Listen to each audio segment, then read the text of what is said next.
Pesawat luar angkasa bernama Orbiter 9 yang hanya diawaki satu orang gadis berumur 19 tahunan ini didatangi teknisi pria yang hanya datang untuk memperbaiki pesawat jikalau ada kerusakan. Tak disangka, sesudah memperbaiki dan beristirahat, sang gadis memutuskan untuk iclik sebelum teknisi itu pulang ke bumi. Awal mulanya, seorang astronot yang bernama Helena menjalani misi ruang angkasa sudah lebih dari 19 tahun menuju planet yang akan dijadikan pengganti bumi bernama Celas. Selama ini, Helena melakukan rutinitas dengan berolahraga dan juga wajib mengirim kondisi kesehatan tubuhnya ke kantor pusat yang ada di bumi. Diketahui saat Helena berumur 3 tahun, ibu dan ayahnya terpaksa mengorbankan diri dengan keluar dari pesawat ketika ada kerusakan di perlengkapan penyuplai oksigen, sehingga sedari kecil dia diurus oleh suara kecerdasan buatan bernama Rebecca yang mengarahkan semua kegiatannya di dalam pesawat. Dalam video yang ditinggalkan orang tua Helena itu, ibu dan ayahnya menjelaskan kalau oksigen yang tersisa hanya cukup sampai teknisi yang dikirimkan dari pusat datang untuk memperbaikinya. Setelah bertahun-tahun sendirian di ruang terbatas itu, akhirnya pesawat teknisi datang dan mulai melakukan koneksi yang menyebabkan guncangan, sehingga Helena tampak antusias menyambut manusia lain yang datang ke pesawatnya. Teknisi bernama Alex itu memperkenalkan diri setelah melepas pakaian astronotnya. Sementara Helena tampak takjub mengetahui kalau dirinya sudah tak sendiri lagi. Tanpa membuang waktu, Alex langsung memperbaiki kerusakan penyuplai oksigen, sambil dibantu oleh robot kecilnya yang berfungsi merekam dan juga menemukan kabel yang rusak. Sementara itu, Helena berusaha menyenangkan tamunya dengan menyiapkan hidangan, dan kemudian mengajak Alex untuk makan bersama, sambil sedikit memaksa dengan berkata kalau dia belum pernah makan ditemani manusia lain, sehingga Alex pun mengiyakan. Mereka kemudian makan bersama. Helena menjelaskan tentang almarhum orang tuanya, namun Alex tampak tidak tertarik mendengarnya. Setelah itu, Alex melanjutkan pekerjaannya. Sementara Helena yang ingin mencari perhatian sang teknisi, berpapasan dengan robot kecil dan menggunakan kesempatan itu untuk menceritakan betapa bahagia dirinya dengan kedatangan Alex. Beberapa waktu kemudian Alex menyampaikan pada Helena bahwa kerusakan telah diperbaiki dan akan pulang besok. Helena tampak kecewa karena Alex baru sebentar di sini. Di tengah malam, Helena sengaja bangun untuk memanfaatkan kesempatan terakhir karena sudah sagene parah dan Alex akan segera pulang. Helena pun langsung menyusup dan menghinggapi Alex, yang membuatnya terkejut, namun dia juga tidak menolak rahim hangat itu. Esok harinya Alex bangun dan sadar kalau ia harus segera pulang. Ia pun mengemas peralatannya, sementara Helena masih tidur pulas karena pasti lemas. Tanpa diduga Helena bangun di saat Alex tinggal selangkah lagi keluar. Dengan wajah sedih Helena melihat kepergian Alex, namun sayangnya Alex tak menunjukkan tanda empatinya. Helena menjadi gusar karena 20 tahun lagi takkan ada manusia lain yang datang ke pesawatnya. Saat keluar dari pesawat, Alex berjalan di sebuah lorong dan membuka pakaian astronotnya, lalu masuk ke lift yang ada di sana. Setelah naik beberapa meter, dia bukannya keluar dari pesawat luar angkasa, melainkan sebuah simulator yang didesain seperti bunker dan masih berada di bumi. Dia segera menuju ke mobilnya yang terparkir di hutan tersebut, dengan terlihat rambu peringatan bahwa tempat ini memiliki paparan radiasi nuklir yang sangat tinggi, sehingga berbahaya bagi manusia. Setelah membuka pakaiannya, dia memasukkannya ke dalam box isolasi, dan kemudian pergi. Di sini kita melihat bukan cuma satu simulator yang ada di area hutan tersebut. Alex sampai di sebuah kantor pusat yang menjalankan proyek simulator tadi yang dinamakan program Orbit, serta dijaga ketat oleh pasukan militer. Kantor tersebut memantau simulator yang ditempati Helena. Alex bertemu dengan ketua program itu bernama Hugo. Dia menjelaskan kalau program simulator itu berhasil, maka dalam 20 tahun lagi, manusia benar-benar bisa tinggal di planet lain. Namun Alex mempermasalahkan pada subjek yang diteliti di simulator karena tidak diberitahu kebenarannya. Sehingga Hugo marah dan meminta Alex tetap bekerja sesuai instruksinya. Alex kemudian pulang dari sana dengan dilakukan pemeriksaan secara ketat menggunakan alat pemindai radiasi.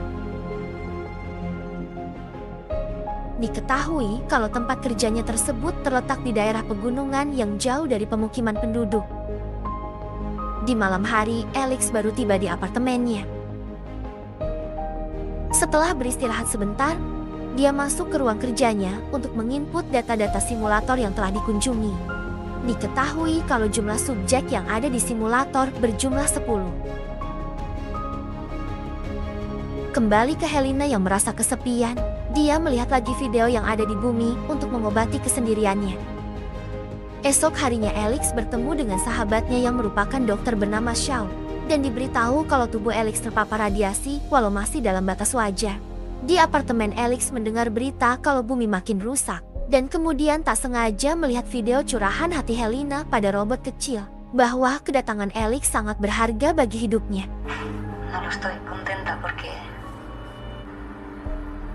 Esoknya, setelah selesai dari simulator nomor 10, dia berhenti di simulator 9 yang ditempati Helena sambil memikirkan sesuatu.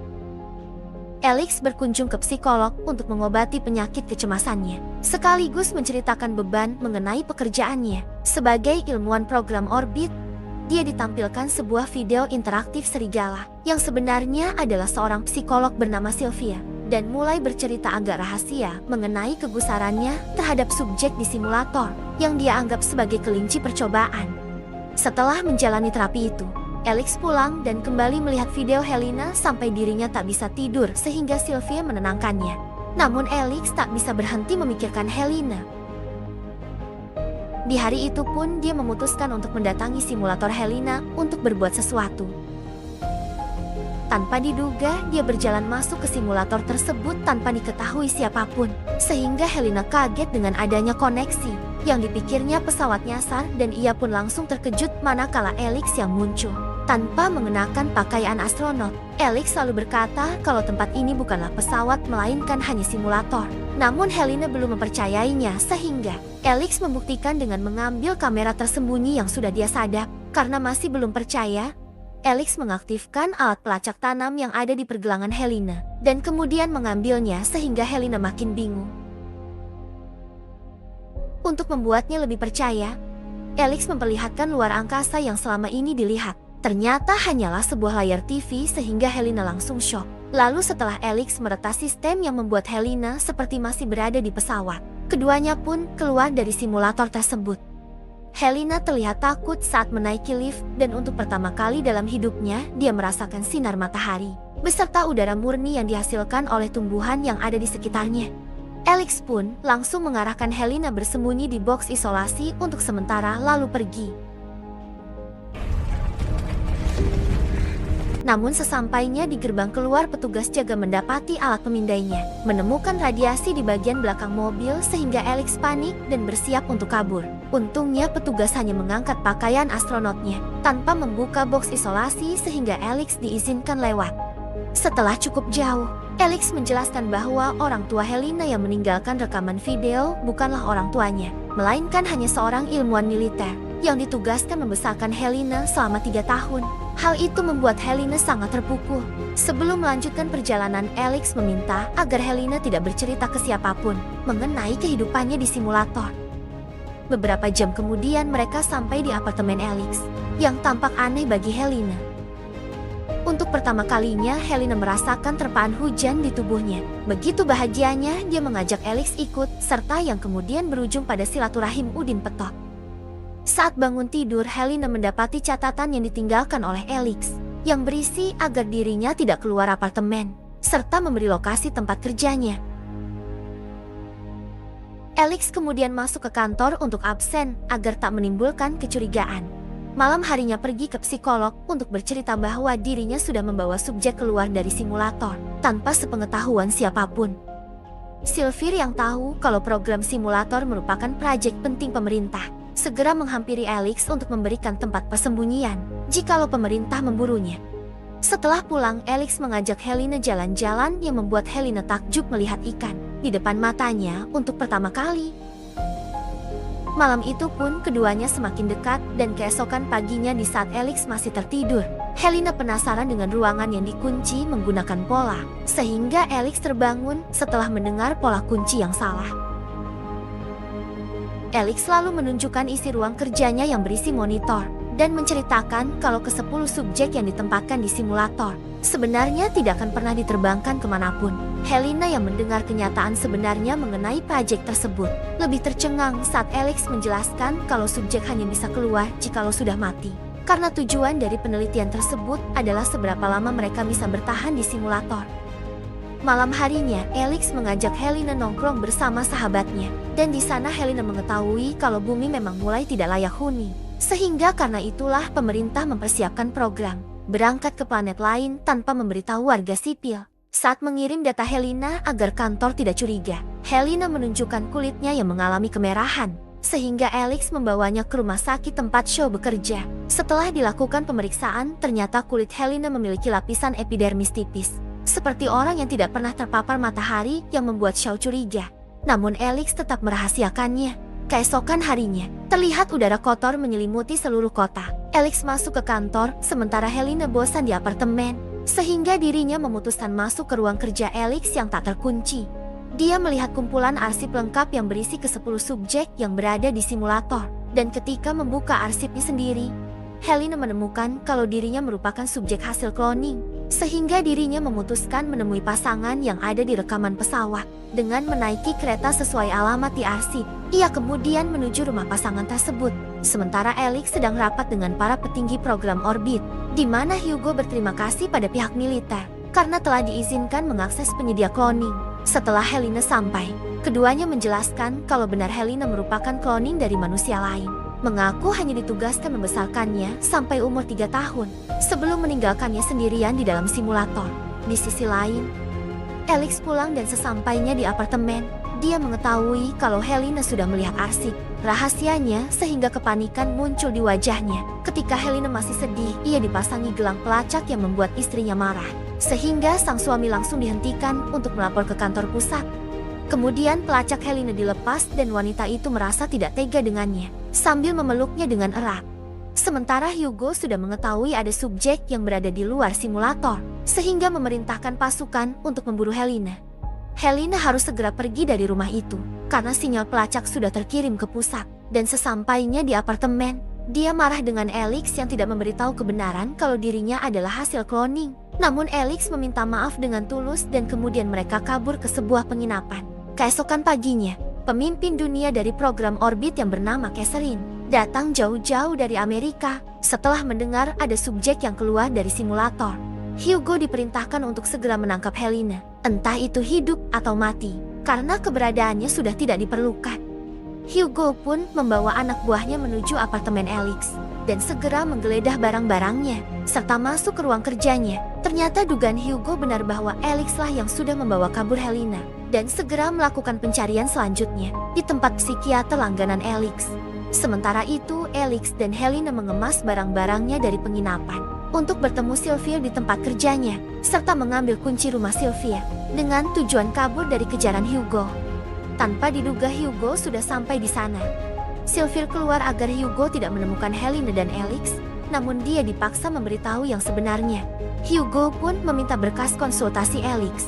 Namun Sylvia hanya menunjukkan pekerjaannya sebagai seorang psikolog yang menggunakan media virtual reality agar pasiennya lebih terbuka dalam menceritakan masalah.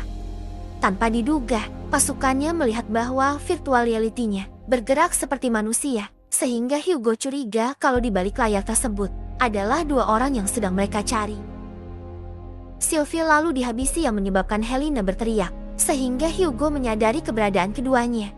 Alex dan Helena langsung lari dari ruangan tersebut, sementara 2 pasukan Hugo langsung mengejar mereka dengan senjata di tangan. Saat keduanya terpojok dan satu-satunya jalan adalah melompat ke gedung lain. Helena memaksa Alex lompat duluan, namun setelah Alex berhasil, Helena memutuskan menyerahkan diri demi keselamatan Alex. Beberapa jam kemudian Alex menemui Shaw dan mengetahui kalau hasil pemeriksaan dokter, Helena mengalami mutasi epidermis yang menyebabkan Helena tidak bisa hidup selain di dalam simulator. Bukan hanya itu, Shaw juga memberitahu kalau Helena ternyata sedang hamil. Kemudian Alex sampai ke rumah yang dipinjamkan Sylvia. Sementara Helena menyatakan kesiapannya kembali ke simulator, namun ditolak mentah-mentah oleh Hugo dengan alasan lantai analisis di simulator 9 sudah terputus, sehingga keberadaan Helena dinyatakan tidak berguna. Setelah itu, Hugo menanyakan Catherine mengenai keputusan yang akan dilakukan pada Helena. Dan dengan tegas Catherine memerintahkan Hugo untuk mengakhirinya. Alex yang sudah menyusun rencana langsung menelepon Hugo untuk membicarakan kesepakatan. Namun Hugo tidak mau mendengar apapun perkataan Alex dan tetap pada rencananya untuk menyuntik modal Helena. Karena ditolak, Alex langsung menerobos masuk ke kantor pusat sehingga para penjaga langsung mengepungnya. Saat sampai, Alex berpura-pura memiliki janji dengan Hugo, namun dirinya tetap dilumpuhkan dan langsung dibawa ke ruang tahanan. Ketika diinterogasi Hugo, Alex menuturkan kalau dirinya ingin berada di simulator selamanya dengan Helena dan menjelaskan kalau Helena sedang hamil, sehingga hal itu bisa berkontribusi besar terhadap penelitian yang diketuai oleh Hugo. Setelah mengetahui berita besar tersebut, Hugo melapor pada Catherine yang tanpa diduga. Catherine juga setuju dengan memasukkan Alex dan Helena ke dalam simulator untuk selamanya. Beberapa tahun kemudian, anak dari Alex dan Helena keluar dari simulator sesuai kesepakatan dengan Hugo dan siap diberangkatkan ke planet pengganti bumi.